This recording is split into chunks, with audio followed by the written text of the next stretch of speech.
What does it mean to be called a jack of all trades? Well, we know it comes from the quote, "Jack of all trades, master of none." If you Google search jack of all trades, this is the second image that pops up. And I think it's pretty fitting to what all of us think. Calling someone a jack of all trades implies that their knowledge and skills are superficial at best. It's usually not a compliment. Well, growing up, a jack of all trades was the opposite of what I wanted to be. This is me as a senior at Okemos High School, just outside of Lansing, Michigan. I was your prototypical overachiever growing up, extremely concerned about grades, focused on advanced placement classes, and heavily involved in extracurriculars. I was student body co-president, captain of the varsity tennis team, and my summer job was in a university lab, all things that look great on a college application.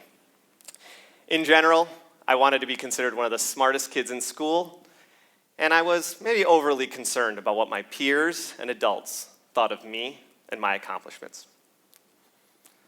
Now, that senior year, I took physics, and my teacher was a great guy named Jim Powers. And Mr. Powers didn't just teach physics. He was also an offensive line coach for the football team, as well as a tennis coach, my tennis coach. And that's not really something you see these days, or anywhere. Some may even say a jack of all trades type. Now in class, Mr. Powers used to teach certain physics concepts in 3 different ways. The first way was a slow A, where you would calculate the exact right way to answer the question. It usually took a little longer. Then there was the fast B. It wasn't the exact answer, but it was much quicker. And finally, the shortcut C, which is just a way to get some partial credit. So what did this look like in class? Well, let's take calculating work done by a variable force. The slow A involves calculating the area under the curve and gets you the exact right answer. It takes a little longer. The fast B uses Riemann sums to get almost the exact area under the curve, but it's much quicker. And finally, the shortcut C is draw a triangle and hope it works.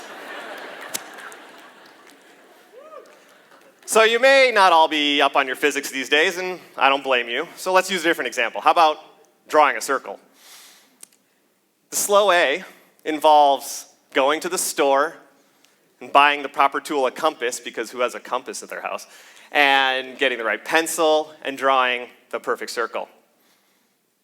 The fast B involves going to the cupboard or the pantry and getting a container and tracing a circle. And the shortcut C, well, it's just freehand. My 17-year-old brain couldn't quite comprehend why anyone would want to learn anything other than the A method. Why even teach 3 ways? So like any good overachiever, I ignored the others and focused on the A method. After high school, I decided to follow in my professor father's footsteps and major in chemical engineering at the University of Michigan. Go Blue! I treated that first year of college like a continuation of high school. I overloaded my schedule with 18 credits, difficult courses like organic chemistry, and I piled on the extracurriculars once again. I even ran for Michigan Student Assembly and won. The summer after freshman year, I took it a step further, and I decided to help my childhood friend, Ryan Gregg, with his company, building and selling lofts for dorm rooms. Ryan, who was also a U of M student, he was in charge of the production, and I was in charge of the sales. And just like that, we were in a startup. Now, for 2 budding entrepreneurs, there's a major problem with the loft game, and that involves the fact that it's only operable 1 week a year, move-in week, and we were itching to get our hands into something else. And then one fateful day, I was driving my beloved Ford Probe GT Turbo on the highway when it broke down. But I was lucky enough that a friendly tow truck driver named Rick offered to give me a ride back to campus. Rick and I got to talking, and after telling him my story, I was excited to learn that he too was an entrepreneur and even had some old screen printing equipment from a prior business that he was willing to sell. I was really excited. When I got back to campus, I called Ryan up and I said, we got to do this. So we got together, talked to Rick, and we decided to buy that equipment and start a custom t-shirt company. We figured we were still involved in campus and we could cater to various student groups and organizations. But the thing is, it was almost over before it even started. The overachiever in me kicked in, and I started to think about all the reasons we wouldn't be a success and what we didn't know. We decided we had to call Rick up and give him the bad news, that we had to back out. But Rick was an overachiever. Rick was a jack of all trades of his own, in his own right, and he had a rebuttal for every excuse that we could come up with. We didn't know anything about screen printing. That's okay. He would teach us. We couldn't afford the lease payments at the spot we were looking at. No problem. We could set up shop in his garage for free next to a broken down Chevy where his golden retriever slept. Rick was obviously a subscriber to the Fast B philosophy, and he wasn't going to let us get bogged down in needing to know all the details and how it was going to end up. We just had to bite the bullet and get started. So we did, and it turns out it wasn't the worst idea. Sales grew, our customer base grew through word of mouth, and we even started to advertise. Things were looking up. But the business was starting to take more of my time and attention, and it was becoming difficult to balance my schoolwork. And this is where I reached a crossroads.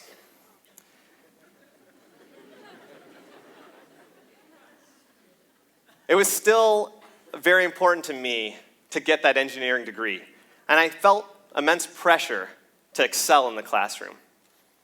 But here I was, spending all this time on this startup that made no money, seemingly had no scale, and wasn't even related to my degree.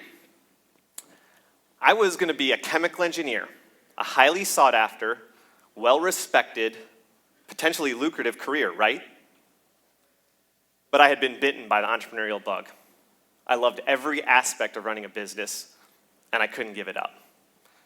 So it was up to me to embrace that internal struggle and figure out how to make it all work.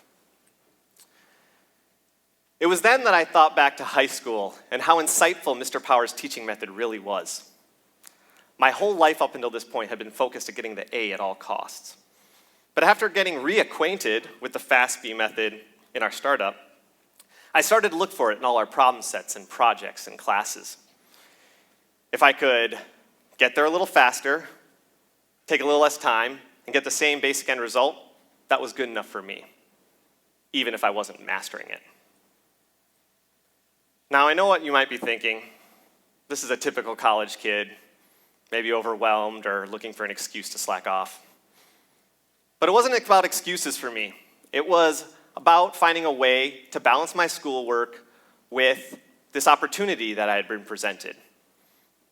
And I knew that if I could just acknowledge the fact that the end result may not be what I was going to be used to, then I could use this Fast B method to maybe reframe my definition of success in the classroom. Now, there's a major barrier that prevents the overachiever from subscribing to the Fast B philosophy, and it centers around the perception of success. It's not like you can just turn off the part of your brain that for 18 years is spent caring about A's and what other people think. It's difficult when your self-worth is ingrained in the end result. For much of my, if you ask me what I did, I would tell you, I'm studying to be a chemical engineer. And I do this little t-shirt thing on the side. The perception was just so important to me that I downplayed it. And when you feel like you haven't matched up, and you're an overachiever conditioned to believe that the pinnacle of success is the only success, then what are you left with? It's that 4-letter word that begins with F. Fail. Failure is the thing that keeps us overachievers up at night. It's our worst case scenario. It happens a lot, and we even have all sorts of books and quotes and mantras to help us talk about embracing failure. But I believe that for many of us, it's too difficult to think of failure as a positive thing. The word itself can be too much to overcome. Look at it. And if failure is truly not an option, then we need another way to approach taking opportunities and chances. Why is this important? Well, a recent study at Yale University concluded that the brain only learns when there is uncertainty. That means we're only truly learning when we step outside our comfort zone and take chances. And for me, that's what the FASB method is all about. It's not about A's and B's and C's or grades. It's about a way to approach an opportunity and give yourself a chance to take that first step without getting hung up on the end result. Now, I'll be the first to admit that this method isn't a solution for all things. There are many situations in life where there is nothing acceptable other than an A result. If I'd been a surgeon or a pilot, then I might not be up here talking to you about this. But as an entrepreneur, I used to have a beard. But as an entrepreneur and looking back at what has given me the confidence to take advantage of some of these opportunities, it's my acceptance of the FASB that's been integral. And it need not end at first steps. What started out as a small side hustle for Ryan and I almost 2 decades ago is now known as Underground Printing, a national custom printed apparel company with locations throughout the country and over 250 employees. So let's circle back to the jack of all trades. In researching for this talk, I learned that the quote that I said isn't even the full quote. There's more to it. It goes like this: a jack of all trades, master of none, but oftentimes better than a master of one. And that blew my mind. This term that I thought for most of my life was a negative was actually written as a positive. We've been taught to equate success to mastery, but for some of us, maybe it's a limiting factor. And if we can just rethink how we look at success, then we can open ourselves up to opportunities and experiences that we would not have taken before. Now, in looking back on high school and Mr. Powers, of course I think about the core of the FASB philosophy I learned from him. But I also think about how you never truly appreciate those people who in your life open up your eyes to different ideas and ways of thinking.